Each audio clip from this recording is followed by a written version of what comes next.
Good morning. My name is Dr. Felice Cellini, and we have a low connection.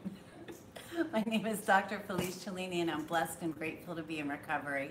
And this is our Sunday morning Why Wait for Recovery community meeting.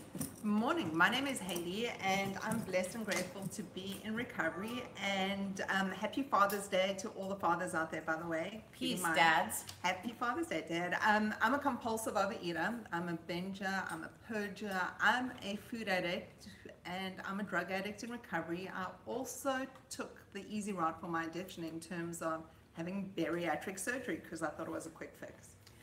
I'm a drug addict, alcoholic, anorexic. Welcome, everybody. Welcome this morning. Thanks, everybody, for being here. So we're talking about honesty again still, right? That whole honesty thing. Yeah. And so we're talking about honesty all month. And we're talking about actually having our 15 seconds worth of, today we're talking about if onlys. Right? I call it the Kvetch Fest. Okay, well, Yeah, we could that's call it a right. Kvetch Fest, which basically it's what it is. And so for 15 seconds, we could say what's eating us, and then we have the whole rest of the time to talk about the solution. And I find that if we're talking about the problem for more than 15 seconds, we're complaining. So we always want to check what our motives are, right? If there's something that's bothering me and I want your help because I want to feel better, I'm going to give you a really condensed version of what's going on so that you could help me, right? And we could spend the time doing that as opposed to me spending 13 hours telling you a story that could be told like this. Right, and I think also it depends where you are in your recovery to what your level of honesty or understanding of what honesty is. Because when I first came in, my addiction was talking and I thought I was being honest, but I was being a but, and justifying why I was doing it and not really listening and being honest. And the more I've been in recovery, honesty takes on a different dimension for me, where it starts feeling different and sounding different in my ears, and I'm more open and more receptive to hearing things. Yeah, and so that's absolutely correct. And in the beginning, since you're not honest with yourself, whatever shit you're spewing out of your mouth usually isn't honest either, right? And that's what you're talking about. So in the beginning, we're looking for people to sign on to our caca, right?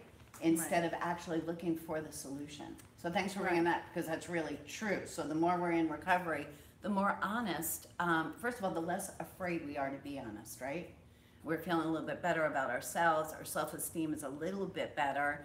And we find that when we start telling the truth, the earth doesn't open and, and suck us all in, right? Right. It just is what it is. Like, it's not so special, whatever's happened to us in the past. And I also found in the beginning when I first stepped in, my coping tools, I'm the food addict, drug addict, so my coping tools was really picking up to justify why it was okay to use. I mean, that's really, that was before I started coming into recovery. And a lot of that was taking on things that happened around me rather than things that happened to me. And those became the chaos and the reasons and the conversations and the place that I put myself up.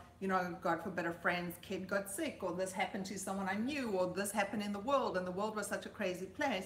All that chaos and stuff I would take on and make myself even more miserable, and then I didn't need to look at myself.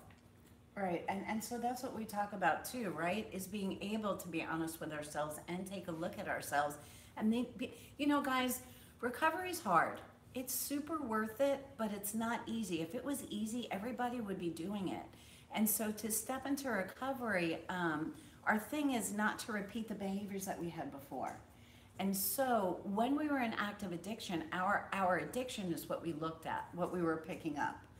And then we get into recovery and we're not picking up. So it's easier for us to look at, like you said, other people's crap than it is to look at ourselves still, because we're still afraid of taking that look at ourselves and starting to work on ourselves. So if only everyone listened to me, and if only people understood me, and if only people were kind and compassionate to me, and if only, and that's one of the reasons we did the if only, is because if only the world turned and did the things that we wanted it to do, then everything would be okay. But as an addict, what I often lose sight of is the reason I'm sitting in this chair and doing what I'm doing is my best thinking brought me here. I reached that stage of absolute demoralization and absolute that I didn't know what to do. I didn't know what to do with myself. I felt so terrible inside and I was so miserable and so unhappy. I didn't know what the next step was, other than what sounded like the best idea was to kill myself, but I never had the courage to actually follow through with it.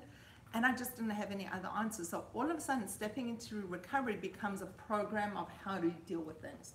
You know, how to be in community, how to not feel so alone, how to deal with the shame and the guilt and actually start doing something differently. But it really takes that tremendous shift of changing our thinking, because we've been thinking for most of us the same way for so long. Yeah, and we stop lying. And so with all of that stuff comes that honesty. You know, when you talk about the demoralization, they say that's the place that every addict will get to. And so unfortunately for people on active addiction, it's usually not until we wake up every morning feeling completely demoralized, promising ourselves that today I'm not going to practice this behavior, but I do it anyway because I don't know how not to. And I go to bed guilty and I wake up ashamed and I hate myself and I do the same thing over and over again. No matter what the behavior is, you guys, for me, that's the definition of addiction. No matter what we're picking up. So remember, it's never going to be about what we're picking up. And us getting honest with us is what allows us, usually with that demoralization, and us having to say, I can't live like this because I want to die.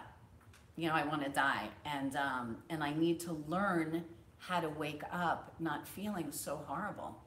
And learn how to live in my own skin and understand that what's happening around me isn't really what I need to fix, right? What I need to fix is what is inside of me. And in the beginning, we do, especially when we get clean and we can't use, we're gonna go ahead and blame everything else, like you said. If this person would only do this, and if only this happened, and if only he would behave this way, and so that we can, again, we can look to the outside world to blame whatever's happening to us, as opposed to taking a look at ourselves and saying, how do I change and how do I get well? So, you know, I think at the end of the day as well is to, I reached a stage that I can't believe that my purpose in being here is to be miserable. I honestly have to believe that I've got a greater choice every single day, and I just need to learn how to find that joy and be happy, to be able to choose that happy every single day. I know on my own I'm incapable of doing it because I've proven that to myself before, and I know using doesn't make me happy because I've done enough research to know that it makes me at the end of the road when I play that movie through, I'll end up being miserable and ashamed and discontent. So I know that this is a continual learning process, and part of the process is communicating and being in community. And we invite everyone to actually jump into the conversation because, you know, this isn't reality recovery, okay? This is really an active Although I program. really think that we should do reality. So we run, this is a free meeting. It's open to anyone who is either struggling with in their addiction or anyone in recovery looking for additional support. You're able to jump into the conversation. We have a closed membership group on Facebook called What's Eating You, because we do protect ourselves. And the link and how to get onto the meeting is all there. So just hop on while you can, because honestly, talking about it takes away that power of our secrets out of our heads and really helps us recover. We also live stream on YouTube, and we also live stream on Facebook. So if anyone's uncomfortable jumping in, just continue watching and communicate with us that way. Welcome. And I want to give a shout out to the people that were in workshop yesterday. We did a lot of hard work and it was amazing. And I think everybody got a whole lot out of it. It was a little scary yesterday, actually, because it was really a lot of hard work. So there was a little bit of crying and laughing. And a lot of taking a look at ourselves and understanding why it is that we're doing what we're doing, so that we can have the choice to do something different, right? You know, we do the same thing over and over again, expect a different result, but sometimes we don't even know what it is that we're doing or why we're doing it, right? Right. Until we talk about it and realize it, and then get some help finding another way to do something different, so that we can feel differently, so that we could feel better and be of service to the rest of the universe. So yesterday before the workshop, I thought, you know what, I'll just tell you that I'm sick and I don't want to participate in the workshop. And then I realized that was the reason I got into this, is because I am sick, just as sick as everybody else. So that excuse wouldn't work. And that's so awesome, because we're doing honesty, right? So let's lie about everything, and then we'll start over again another time. Right? Yeah, and should we check? And we didn't have speaking of honesty, we didn't have a meeting on Thursday night, and we didn't have a meeting on Thursday night because Haiti was in her head, and I was like, I don't want to have a meeting. And so that was our reason for not having the meeting on Thursday, was because we didn't want to. And it's amazing. The amazing thing about recovery is that we can say, we didn't have a meeting because we didn't want to. Like in the past, if I was using, I would have 14 different excuses to tell 14 different people, and then you have to remember, and you're high, for me it was high, and you have to remember everything that you told everybody, and that's a lot of friggin' work. I was sick, and Haiti couldn't go, and Angela had a flat tire, and then we had to call a med, but he couldn't make it because it was raining, and blah, blah, blah. Instead of like, we didn't have a meeting because we really didn't feel like it, so thanks for everybody showing up this morning. Like, it's so easy, right? Right, but you know what? It's taken me a really long time, and it's taken me over a year working my program to feel comfortable enough. Because for me, I'm scared you're not going to like me, and really for me, it's that thing of showing up and presenting well. And I have all the shit inside my head, and honestly, I was in my head and I was miserable, and I had absolutely nothing to give on Thursday. So Yeah, and so it's so yeah, easy and to it's say, okay. right? So welcome back, and it's a brand new day. And thanks for being here thanks today. For being here. Awesome. Exactly. So I think, do you want to go around and say hi? We can go around. Do you want to start? No, I got the shake of the head from it. No. How are you? I am Welcome back. really grateful to be here today. I started making bad choices on Thursday, and the first bad choice I made was to blow off the meeting. So now I'm really excited because there wasn't a meeting. But I woke up Saturday, and I had done the work Friday night. I had, and I just woke up feeling like I don't want to go. And I did the same thing. What excuse can I say? I could say, and then I just said, you know what? I'm just going to say, I'm sorry, I can't, I'm not coming. Right. And I told Dawn, I punished myself by digging a 4 by 6 foot hole out of this flower pot in front of my house. I had to dig it out. So I punished Who have you been? Your thoughts, I hope. I mean, it was so bizarre. So and even this morning, I went to a regular meeting, and then Dawn said, "Are you going to come to this meeting?" And I said, "No." And she was like, "Again?" And I was like, wow. Who are you, Right. George? Hey, that honesty thing. But and I just didn't. And there's nothing going on. It's just, I'm in my head. And I wrote, what am I really being honest about? I wish everybody would just leave me alone. But nobody's bothering me. Yeah. And so remember, so it's awesome that you said that. Because you said, I wish everybody would leave me alone. And then you said, but no one's bothering me. And we opened up by saying that if only. So all of those things that we, if only you would leave me alone, but you're really not bothering me. So if I'm blaming Dawn because I showed up this morning, I don't have to look at what's going on inside of me. Because she's a bitch and she should mind her own business. And if she wouldn't have called me, and then I wouldn't have to feel bad and I wouldn't have to be here, you don't have to pay any attention to what's going on with you. Because right now we're let's blame Dawn. We're playing that game, right? Thank you, No, I'm Dawn, happy for having you to blame, because I'm glad that you're here this morning. And when you said Thursday, I started making bad choices. You said I didn't want to go to the meeting that we didn't have. And did you make other bad choices as far as? Yeah, I was eating poorly. Yeah, which so- ran into the next, it's like the hangover, the food. I'm going to challenge everybody. So, especially when we're talking today. So we all talk in circles, and I tell everybody that, right? You guys hear me say that all the time. You're talking in circles. Say what it is that you did, or say what it is that you feel. And so when we're hiding a little bit, we say, I made bad choices. Well, that could mean that my socks didn't match because I put my white sock on with my blue sock. That might have been a bad choice. I used is, for me, and I tell you guys, my recovery has to be very black and white because my addiction was real black and white. I mean, I was sick. That was the end of that. So when we're using, say I used, there's no way around that. I feel like shit about it, and today's a new day, a new second. Somebody put out there the other day that they slipped. You guys, we don't slip, man, we fall. We don't slip. Slipping makes it sound so nice, doesn't it? I slipped. No, you didn't. You used.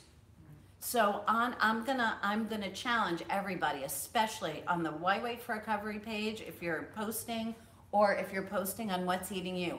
If we used. What are we doing here today? Honesty. Right, and there's nothing cute about using. No, there's not. There ain't no day, slips, man. At the end of the day, we think we can always start again on a diet on Monday, and everything will change on Monday, but you might not make it till Monday. Right. You know, and that's the Yeah. bottom line reality is our disease is so insidious that it sounds cute on the outside because we function and we show up. But you know what? On the inside, what we're doing to ourselves, our bodies, our minds, and everything takes us to exactly the same place as if we were using drugs, alcohol, gambling, or whatever else it Same. was. Same feelings, same results. Yeah, so you used, okay, thank you for sharing that. And now you have this moment. Remember, you guys, what happened 2 seconds ago, there's nothing we can do about. What happens right now, at this moment, the choices that we make and our perspective, we have control over those things. We don't have control over what happened yesterday because it's gone, right? So today I choose to make some better choices. Right. And start there. But isn't it, it's so much easier, just say, okay, yeah, I used. Right. Right, because you don't have to make up all those pretty words around it. And I love that you share because isn't it interesting? And when I put myself, because I can only speak from my own experience as well, I chose on Thursday to stay miserable and wallow in my shit and in my head rather than reach out Right. because I was just annoyed with everybody and I really just didn't want to deal with whatever I was feeling and really take a look at that. Because once I started looking at it, it took me to a really painful place and I didn't want to deal with the feelings that I needed, that I was feeling. You know, I was feeling like abandoned and whatever other stuff was going on that's happening in my world at the moment. I just didn't want to feel that way. But it's interesting that for me, the first go-to point is that I'm a piece of shit and that I'm not worth it and my life is terrible and awful and there's nothing to live for becomes the first thoughts that are going through my head because that's always been my default thinking. Because then if I feel bad enough, then I can tell myself it's okay to use. Right, I can do whatever I want. Yeah. Right, because it's so pointless and I get the fuckets and that's where it starts becoming the slippery slope. But I find it really interesting how long I could choose to ruminate in that and I'd rather sit in that place than actually sit in a happier place, you know, when we have the choices. But it really is a learning process and it's hard. It's not an easy, I don't have that turn on and off switch yet that I can go, that's it. But where I did screw up is I didn't reach out. I didn't turn around and say, pick up the phone and phone Felice or Ange or anyone here and say, listen, do you know what? I just need to get out of my head and just change what I'm thinking. You know, change a thought, change a muscle, something. I made that choice to stay where I was. Yeah, and you guys, you know, we talk about, you know, because we're addicts. I think that that part that you're talking about is because you're a human being. And because you were having some feelings and you were scared and you were feeling horrible. And I don't know very many other people that reach out unless they're complaining, that reach out and say, hey, this is what I'm going through. Can you help me? You That know, is can you so talk me off the interesting. ledge?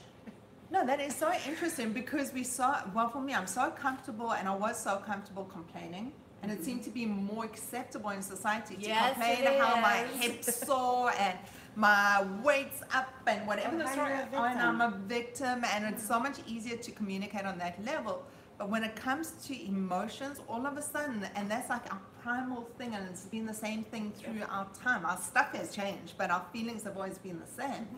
And that becomes such a difficult conversation to say, listen, I need help. Great. And I need help. Not for 15 hours, but I'm feeling afraid right now and I need some help. So, you know, can you help me with that? And That's if all. you had to turn around or phone me or text me and say, I need help, I'll be at your house, I'll be on the phone within like a couple of minutes. Right. But turning it around to me and doing it for myself is so much more difficult than doing Right. it for someone else. It's Yeah. true. Yeah. So should we go up here? We'll go Sure. up here first. So, you know, I can't read. It's like I too love far it. away, I so. don't want to Nancy. grow up. That is so, nor do I. Okay, so if I don't want to grow up, wants to say hi or check in, unmute yourself, please. You're mute. Sorry. We don't say I'm sorry here. We say I'm awesome. I'm awesome, and I just unmuted myself. Thank you I'm for awesome. joining us. Exactly. My name's Patty, and I forgot that I used that moniker years ago. Very cool. Very cool. How are you? I'm good. First time to this meeting, and I just wanted to kind of listen and get the feel for it. Very cool. And I'm gonna take it for. Can I take it for granted that you're an addict? Yes. Okay. And so, do you feel like sharing what your drugs of choice is? Drugs of choice, right? Drugs of choice are, and you don't have to if you don't want to. Just food. Food. Okay. Well, welcome. Welcome. Welcome. Nice to see your face this morning. Thank you. Jazz. Jazz, can you hear me? Unmute yourself, hon. Yeah, loud and clear. What's up, girl? I'm here. You know, I'm here. It's where I need to be. Yeah, I've used. There you go. You know, yeah. So, but yeah, I'm here. You know, I've had a good day so far, but it's eating. The guilt and shame's eating me at the minute, but yeah, I'll manage. Yeah, and so that shame, you know, is something that we do to ourselves, right? And so when I relapsed, you guys know I had 7 years clean and I relapsed. And when I relapsed and I started showing up again every day for the first 30 days, I said, you know, I'm grateful to be in recovery. I'm an addict named Felice, and I have 1 day clean. I have 2 days clean. I have 3 days clean because I was so full of shame. And it was so horrible to have to say it out loud, but I needed to get over it. You know, you say when you're in a room of a bunch of people that the last time they saw you knew that you had some clean time. It's horrifying. And we have to remember that that horrifying we do to ourselves. Does it suck? Yeah, it sucks. You used. You want to carry that shame? Again, nobody does that to us. We do that to ourselves. We wear that cloak around, we tie it up, and we wear that shame proudly. And it's really okay to let it go and to say, you know what, I screwed up, man. Like I used, and right now I'm gonna do the best that I can to do the best that I can. And to let that shame go, because the shame doesn't serve us. I think guilt, in a certain way, maybe does. So remember, guilt is, I've done something wrong. Shame is, I'm a horrible person. And it's the shame that we carry around. I don't personally think there's anything too wrong with having a little bit of, I did something wrong, because I did a lot of things that were wrong. And I don't choose to forget the things that I did wrong because I don't want to repeat them. But to say that I'm a horrible person because I did it, that's stuff that we do to ourselves. And again, I don't even think that's an addict thing. I think that that's a human thing. You'll let that go when you decide to. Because there's not one person here that's judging you, man. You're the only person that's doing that. And I just want to say something as well. Jess, I tend to be a time traveler. So I'm either projecting somewhere in the future or something I did in the past. And being in the present, it's really difficult for me sometimes. So this last week, I spent a lot of time in my head. So what happened is I missed a lot of stuff. You know, I could actually be sitting with people and go off in a distance and lose where I was and not enjoy the moment or not be present in the moment. And not every second is happy and joyful and whatever. But the thing is, when I get into that space, I spend a lot of time in this space, and it's not the greatest place to be, you know, and sometimes just shifting something and doing something else just helps. Yeah, and Jess, we're And I'm glad sorry. you're here. Yeah. Yeah, we're glad that you're here. So thanks for Thank you. sharing. You want to talk about anything that came up? Anything else you need to be honest about so that you can get rid of that secret? Yeah, I think the reality. I mean, I'm fortunate that I have a sponsor that I can share this stuff with, and I can actually talk about what happened, what led up to it. And for me, sleep deprivation and the food deprivation is what led up to me acting out in my behaviour. Oh, okay. So before you say that, what led you up to using is the fact that you're an addict. Because other people that are sleep deprived don't eat 400 milligrams of oxycodone. And other people who are stressed don't drink 16 bottles of alcohol. And the reason why I use drugs and alcohol is just because it's easier to see, right? And so the reason why we use is because we're an addict. And so when I say I used because I'm an addict and I was sleep deprived and I was, you know, I felt deprived or whatever, or I felt like whatever, to say that is okay. But let's go back to the fact first that I used because I'm an addict, right? If I wasn't an addict, I wouldn't have to be talking to you people about how I used, right? So keep that clear, because that's the one part about it. You guys, we're all good people, man. We all have a lot of greatness inside of us, right? And we're moms and we're sisters and we're daughters and We're doctors and we're real estate agents and we're students and we're this and we're all of those things. And we're also addicts in recovery. And all of those things make us who we are. You know, the good thing about being an addict in recovery is that we work on ourselves all the time. And a lot of people that we call normal are just out there, and some are happy and some are miserable, and they're not working on themselves all the time. Some people are, but a lot of people aren't. And so the recovery part allows us to work on ourselves. But the reason why you use, baby, is because you're an addict. That's why. And because you didn't have the correct coping skills or tools, as Haiti calls them, you didn't have the tools lined up so that if you were sleep deprived and if you were coming from a place of lack and saying, I'm depriving myself of this, right? As opposed to, wow, I get to have this. That's because you didn't have the right tools. But the reason is because you're an addict. And so is everybody else in the room. So welcome, ma'am. That's okay. We good? Yeah. Okay, thank you for sharing, Jess. Miss Liz.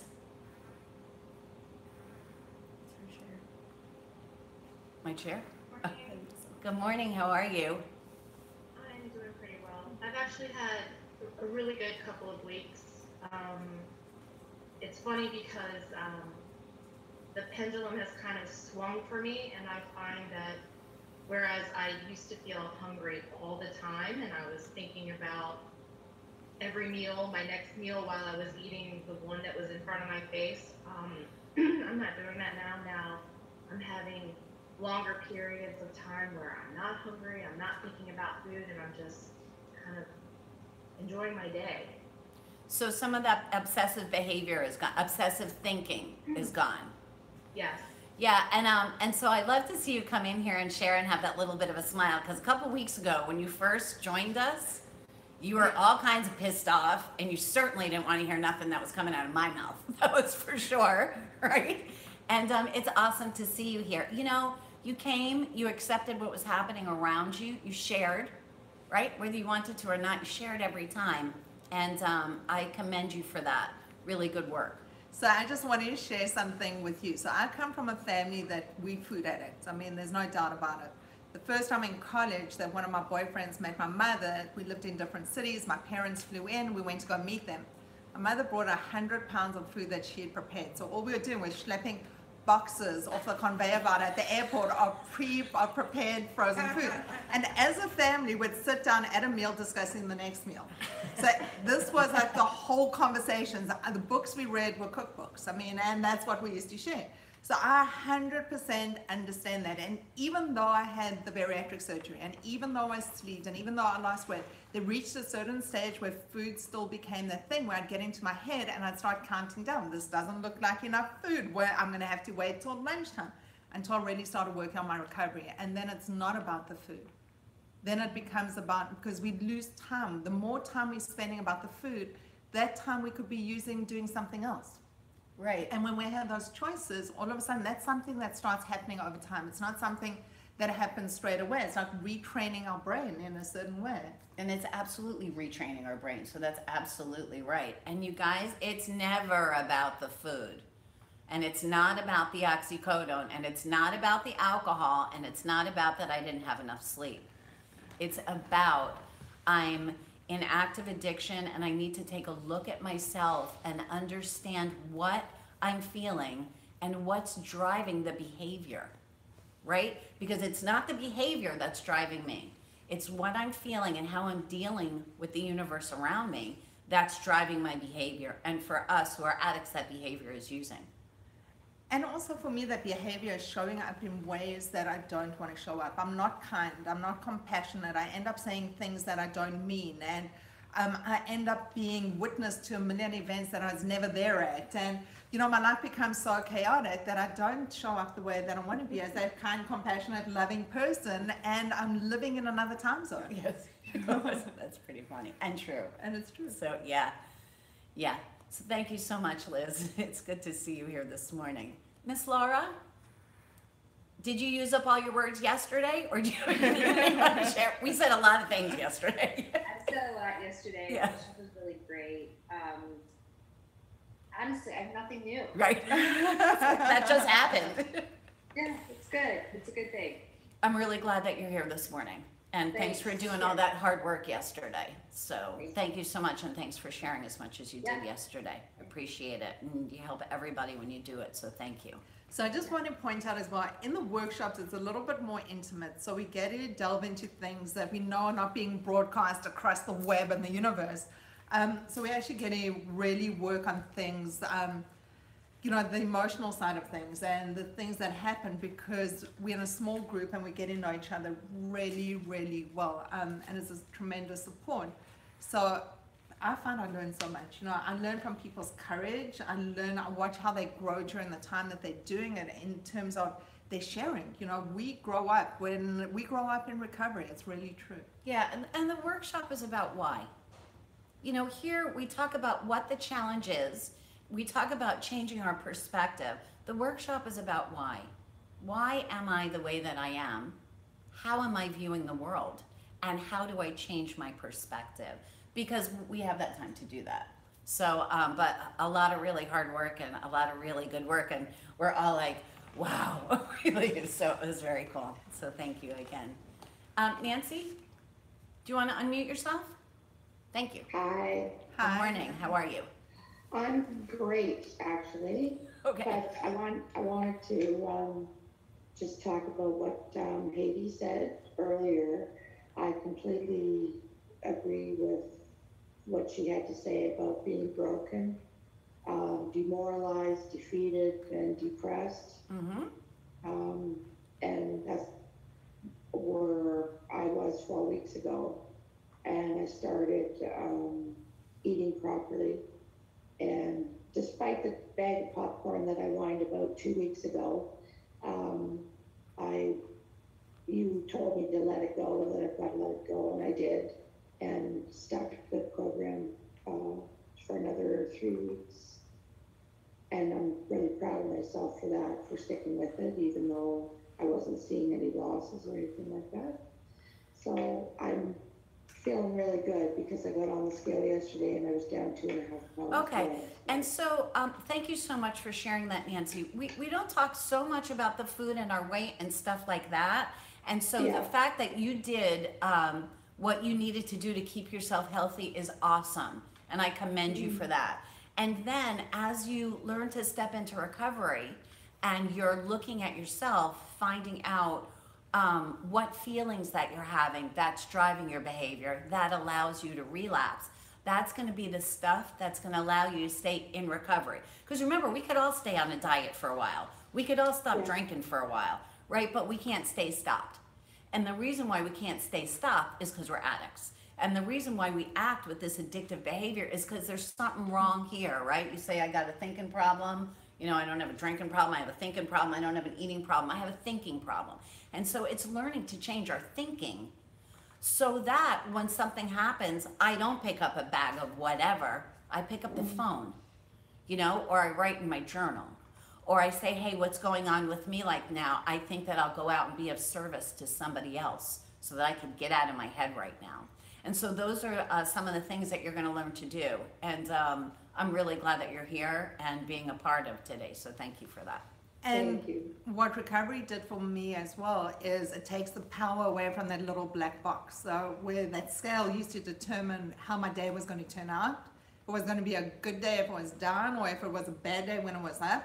It takes away that power that starts putting me responsible for my feelings, and it takes away all these extenuating things that I always thought would make me happy that ended up really making me miserable. So once we start shifting our thinking, it takes time. And part of that process as well is getting all the things that help you become healthy.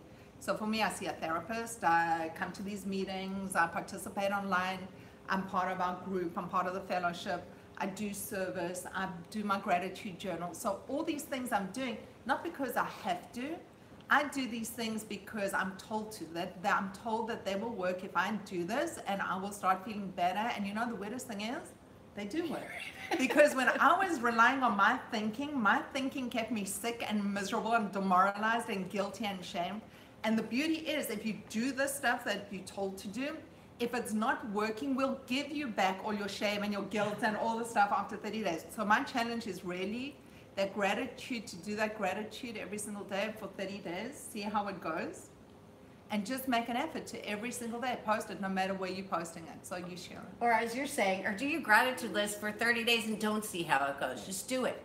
Do your gratitude list and the thing, right? Yeah. And your strength for the day. And start showing up, not because you think it's going to change your life, because it is going to help to change your life, but because somebody else who's doing okay in their recovery told you to. Simply for that, right? We talk about recovery. First, I just want to go backward a little bit, and I tell this story a whole lot, and this is a story about you, but I remember coming over to the house and we were going to run a meeting and you were crying. And so she had already lost 100 pounds or whatever the scale said. And she was crying, and I said, yeah, you know what, you look awesome. You know, it took Haiti a long time to understand recovery. We were working on a project in recovery, and you had no idea of the recovery behind what the project was. And she was feeling miserable. So on the outside, she was looking great, but on the inside, she was still sick and scared and suffering. And so that's why when we talk about it's not about the weight, and it's not even at that point about the behavior, because you weren't picking up, but you didn't have any recovery yet, right? Right. Yeah, and you weren't learning how to take a look at yourself and how to learn how to change your perspective. You know, and this comes up quite a bit because for a lot of people who have bariatric surgery and go for that option of doing the gastric bypasses, whatever they look like. Which is fine. Which is fine. I mean, for me, it was a lifesaver because whatever the reasons, Right. That's a whole different discussion. But the point is, it's not the answer to the problem. It's a big Band-Aid. So, you know, for some of us that go, it's a miracle cure, and all of a sudden, if that took away my food addiction, honestly, I'd be okay. But the reason I had to go for the surgery is I'm a food addict. You know, at the end of the day, if I don't change the things that if nothing changes, nothing's going to change. And I may stay thin for a while, but at some stage, if those behaviors and that thinking doesn't shift, I land up in exactly the same place. Miserable, discontent, and really not happy, and picking up the foods and justifying why it's okay to be doing the same behaviors and hanging out with people that enable me to justify why it's okay to do the stuff that I'm doing. Yeah. But the choices at the end of the day are my own. But let me tell you something, that bariatric surgery isn't fun either. 2 years out, I still have the reflux. I still get uncomfortable when I eat. I still have a whole lot of challenges from it. So yes, it sounds great in theory, and there are still certain consequences that come with it. I wish I'd known about recovery before, because I think I would have started at this point before ending up at this point and really trying it this way. And then if I still needed the surgery at the end of it, I would have done it for different reasons.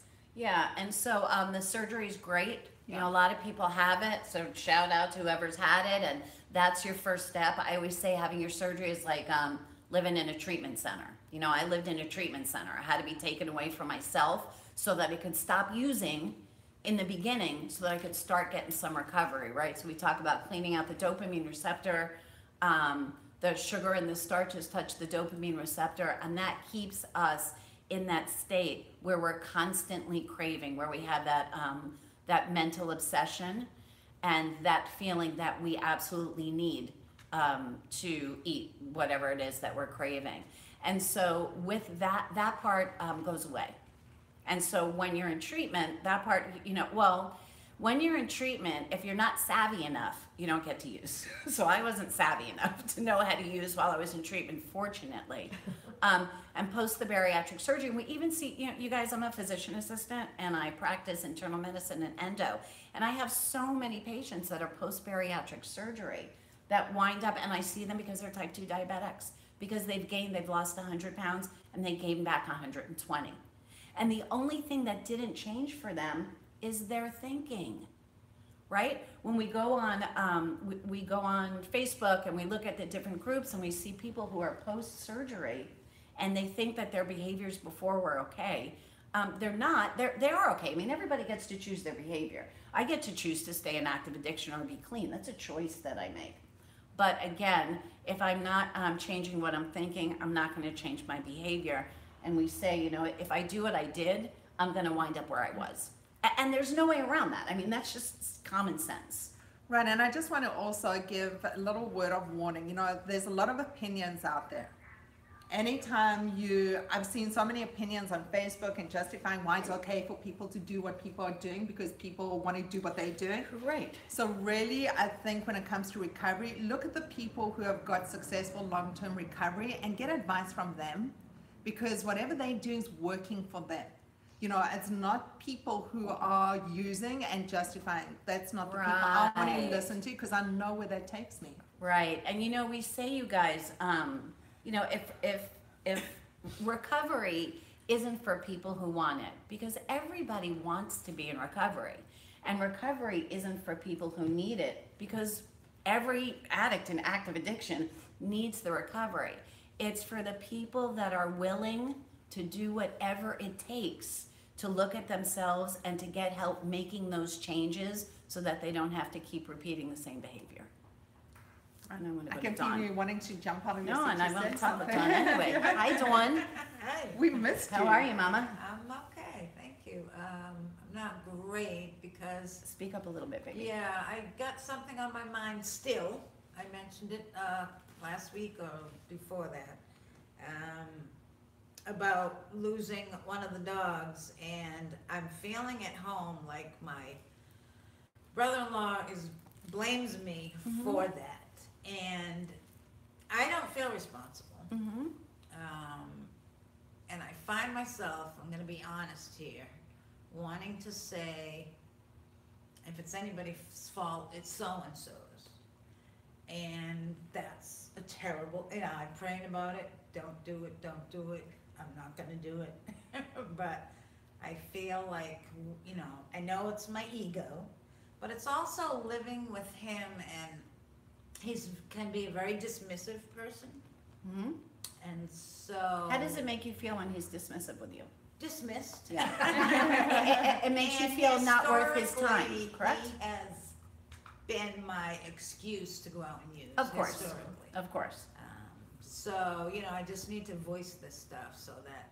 So you need to remember that if he's a dismissive person, that's about him and it's not about you. Mm-hmm. So that's first of all. So when he dismisses you, it's not because you're not worth it. It's because he's dismissive. So when we talk about ego, you guys, we talk about what I think your opinion of me is. And I let your opinion of me become my own opinion of me, right? Because I don't have a strong enough sense of who I actually am. And so this happened, and I'm sorry that it happened, because it sucks that it happened, that the dog died. Was it your fault? No, it wasn't. Do you still feel responsible? Yes, you do. Even though you're saying that you don't. Because if you actually didn't feel responsible, you know, there's a difference between feeling bad because the dog died and feeling responsible for the dog's death. So maybe you can shift a little bit and think like, wow, you know, like the dog died. Because sometimes it's just hard to say the dog died and to feel sad about the fact that the dog died. No, I feel like that's how I feel. Okay, as far as responsibility goes, it wasn't your you know, did you wake up in the morning and say, gee, No, I think no, I could do no, whatever I it can do wasn't my today so fault. that the dog will die? No. Of course not. And you know what, Dawn, accidents happen. Yeah. That's I why they're think called it's more about accidents. him than it's about the dog. Why? At this point. So then let's talk about that. Why? Why is his opinion of you so important? Because I live with him and. Why is his opinion of you so important? It's not because you live with him. Because you believe him. That's why, because you believe it. One of the 4 agreements, you guys don't take it personally. Remember, if I show up and I'm an asshole, it's because I'm an asshole. It's not about what you're doing. If I show up happy, it's not because Haiti made me happy today. It's because I showed up happy and I chose to look at what was happy today, right? If I show up and I'm dismissive and that's about me. It's not because you're not worth it. And it's not because we're living together. It's because what you're telling yourself, right? You know, if the dog didn't die, maybe he wouldn't be so dismissive with me, or maybe he'd give me the time of day. Or who does he think he is, really, that he's so much more important? All of this stuff, when we get back to what's behind it, and this is the stuff that we do in workshop, what's behind it is, I don't feel worthy. I don't feel worthy of his time. He thinks he's better than me translates to, I don't think I'm good enough. Because who cares what he thinks, right? It's what you think and how you look at yourself and how you look at the world. Right? And you know, I don't blow smoke up people's ass. It's not my thing. But you know, you come into this group and you help a lot of people, right? That's the only part that I see of you. And so I'm going to thank you for that. And perhaps you can switch and look at the things that make you amazing and awesome and believe them, as opposed to what somebody else is who's dismissive anyway, what his opinion of you is. But remember, so those are the things that we do, you guys. His opinion's important because I live with him. No, it ain't. His opinion's important because you believe it. Because it plays into your own I'm not good enough system. Right? If you guys live together, if he came home and he said, I can't believe that you grew 6 feet overnight. That's amazing. How did you grow 6 feet overnight? I don't even know how you did it. I can't believe that you can't even walk in this room without bending your head. You would think he must be high because I didn't grow 6 feet overnight. So you don't believe what he says, no matter what. You don't believe what he says because it's not in your belief system. But when he's dismissive with you, which translates to you're not good enough, you buy into that because you believe it. So remember, when he's dismissive, it's that he's saying that you grew 6 feet overnight. You want to believe him, fine. You want to go look in the mirror and see, did I grow 6 feet? That's about you, right? We only believe what we believe, not what you tell me about me. I only believe what I believe. And so that's up to us to heal us, to get better about us, to give ourselves that break and to look at us and look at what's good so that we can continue to work on what's good and what's great so that we could be of service. For me, everything is about being of service. That's my thing. That's only my opinion. But the happier you are, the more content that you are, the more sadness you go through and ouches you go through and learn from, the more capable you are of helping somebody else. Okay? Yes. So I want to talk to you about this the next time that we see each other. Because I want you to remember that. When he's dismissive, you could say in your head, you know what, I'm awesome. And it's too bad that he won't take the time to chat with me. Because maybe he's missing something that day.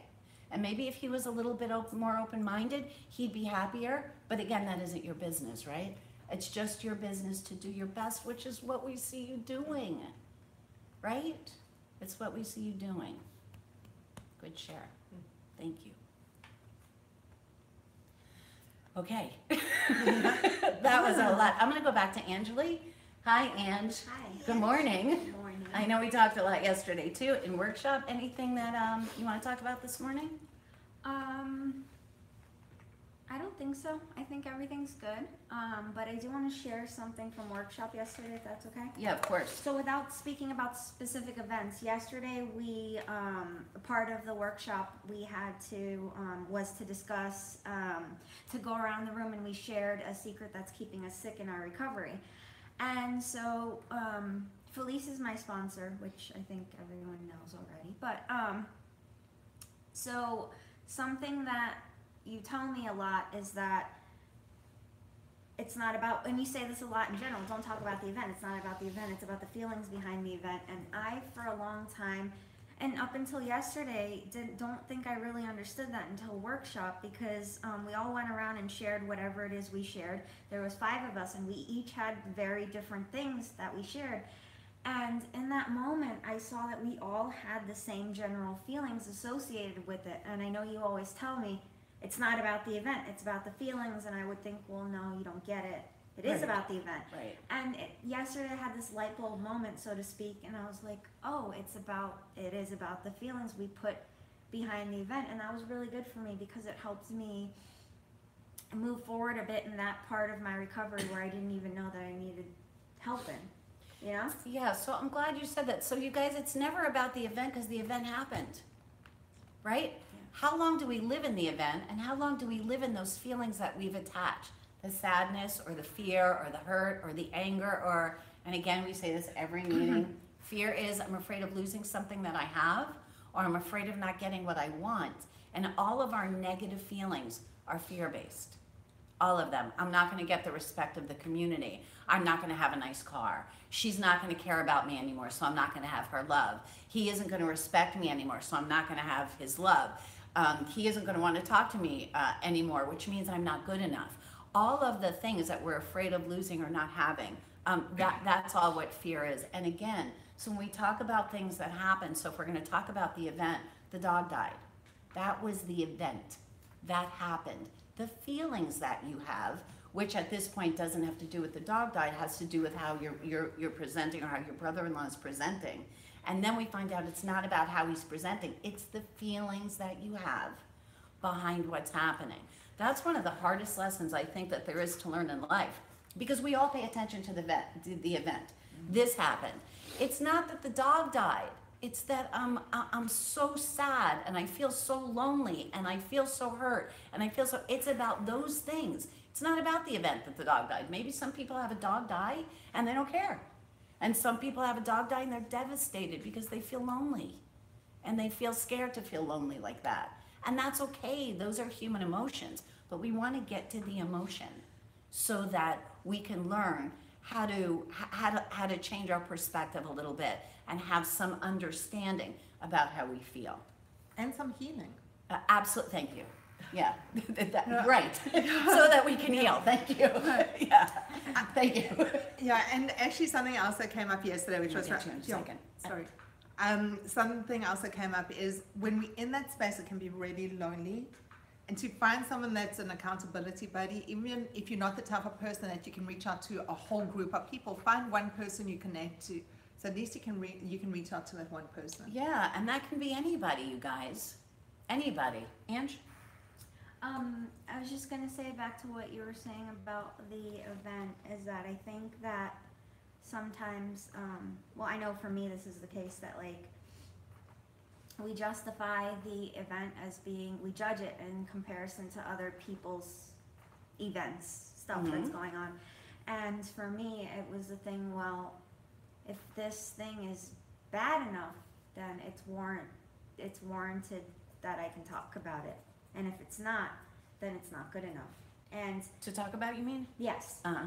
And so I think when that going around and seeing everyone's events that happened was different, we all have that same hurt, we all have that same feeling, we all have that same upset about whatever it was, and it's not about judging the severity of it. It's at the end of the day, it's how we feel and what we make of it. Right, because it's never what happened, it's how we feel about what happened. So I'm so pleased that you brought that up, because I can 100% identify with what you said, because I wasn't that person that had these drastic events that when people shared and they were running drugs with Pablo Escobar and all these, living homeless on the streets and all these different things that were so extreme that I could see addiction at work.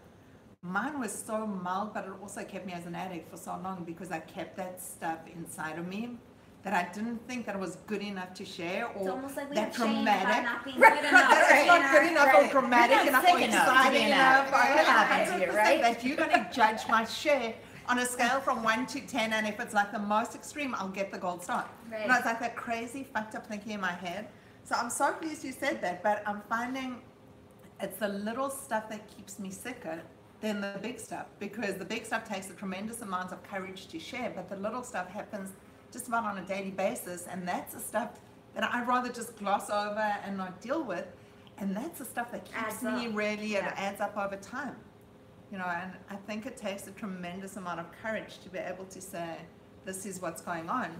And also in the beginning, when people were sharing and they were telling me they were having a bad day today, I think in my head, well, just suck it up. I mean, it's not that bad. We're going to present as Susie Sunshine and always look happy on the outside.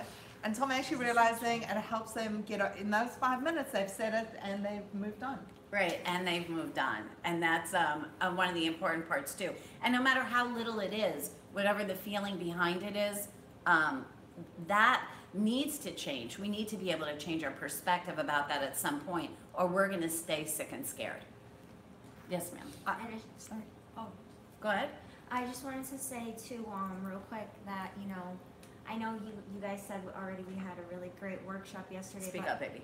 I was saying that I know we've already touched on the fact that we had a really great workshop yesterday, but I've done both of the workshops thus far, and yesterday was exceptionally well, and I just want to say thank you to everyone and to you and Haiti for doing that, because I think yesterday I moved forward a lot in my recovery, and I didn't think there was room for that much growth just from one session because I've already come so far, and it's really amazing. So thank you. So Thank you to everyone who came. I'm gonna say you're welcome, and I'm gonna say again, we don't see the world as it is. Yeah. We see the world as we are.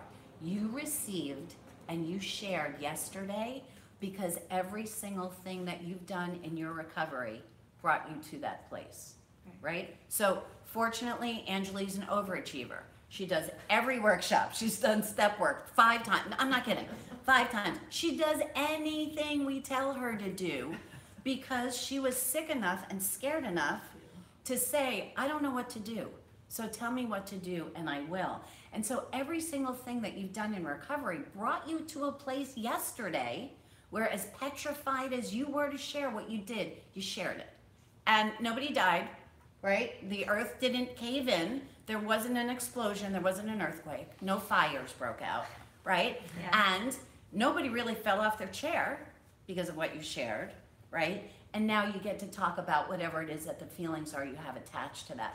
That's because you were ready, and you were ready because you work and you work and you work and you work. And you guys, recovery is work. It's hard work, and it's well worth it because we get to get well. You know, and also by you sharing, firstly, I feel closer to you as a person. I can identify more with you, and you know, our journeys are different that bring us into the rooms, but the feelings are very similar, and that's what we connect on and identify with. And also it gives courage to, you know, I get courage from that to share about my stuff, because if it's that difficult for you to share, then some of my stuff just seems so small in comparison, or the same, or whatever it is, but it gives me the courage to be able to talk about it.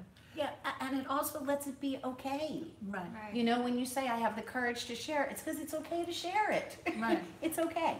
Right, 100%. I know that we're going to start running out of time, so I just wanted to do a little bit of housekeeping. One is gratitude for us is huge. And we had General Provision and Crim Agency who gifted us this space because they don't want any addict anywhere, anytime, dying from the horrors of addiction. And also suffering from it, because living with addiction is Sucks. It sucks. Sucks. It's horrific. You know, we go across different time zones, different barriers. People join us from different states, different places in the world. And the reason we have What's Eating You on Facebook, and we're also starting a new forum for us as well, is that helps us ask for help at any time, day or night, and someone is going to reach out and communicate with us. And sometimes just putting what is in our head out there takes the power away from whatever that thought is. We also meet up on Thursday nights at, and also, sorry, just in gratitude. Amen. Thank you for all that you do. Shows up every single meeting, and he helps us tirelessly, and Angelia as well. Thank you, Ange. And we have so many people in the background. We've got Dawn, we've got Jessica, and we have got Karen. We've got just amazing people that help carry the message as one. Thank you. We are Thank you, extremely everybody. grateful. And thank you, everybody who shares. Thank you, because you give somebody else permission to share. You do. And you know, sometimes the scariest thing that we share about, and we see when we look at everybody, are the things that people are going like this about, you know? And so yeah, give that permission. You know, you share, you give somebody else permission to share as well. So I also just wanted to say something to all the fathers and the dads out there, okay? The sexiest thing about a guy is the guy that can share his feelings and be that intimate with a person. So my challenge is, because many people who jump on the line and come to meetings are women. And my challenge is to the guys out there, because I know we are not the only food addicts or the only addicts out there, or cross addicts or whatever it is. My challenge is to the guys, gift yourself this Father's Day with the gift of recovery, and start stepping into the rooms and speaking at meetings, because we would love to hear your perspective as well. And yeah, that's awesome. And I'm going to read the promises from the Big Book of Alcoholics Anonymous. You guys, we're not one of the A groups. We're not OAAANA. We're not affiliated with any of those groups. Shout out to all those groups. You all are amazing, but we're not affiliated. This is from the Big Book of Alcoholics Anonymous. If we are painstaking about this phase of our development, we will be amazed before we are halfway through. We are going to know a new freedom and a new happiness. We will not regret the past nor wish to shut the door on it. We will comprehend the word serenity, and we will know peace. No matter how far down the scale we have gone, we will see how our experience can benefit others. That feeling of uselessness and self-pity will disappear. We will lose interest in selfish things and gain interest in our fellows. Self-seeking will slip away. Our whole attitude and outlook upon life will change. Fear of people and of economic insecurity will leave us. We will intuitively know how to handle situations that used to baffle us. We will suddenly realize that the universe does for us what we couldn't do for ourselves. Are these extravagant promises? We don't think so. They're being fulfilled among us, sometimes quickly and sometimes slowly, but they do always materialize if we work for them. I'm so blessed and grateful to be in recovery. I'm blessed and grateful for every one of you. My name is Dr. Felice Cellini. This was our Why Wait for Recovery Sunday morning recovery community meeting. And my name is Heidi, and I'm so blessed and grateful to be able to sit here on a Sunday and connect with you guys. You're one of my best parts of my morning. The other thing.